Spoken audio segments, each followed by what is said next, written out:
Ay, ay, ay. I'm getting liver. Liver. Wow. I don't know if you take your hand away. Oh, I felt that, like that just knotted up Did it? like right away.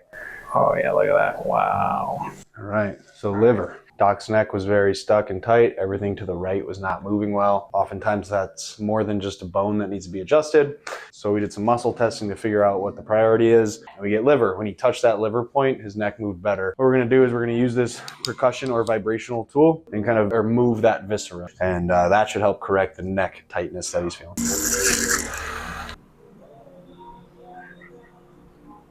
Yeah, that feels buttery.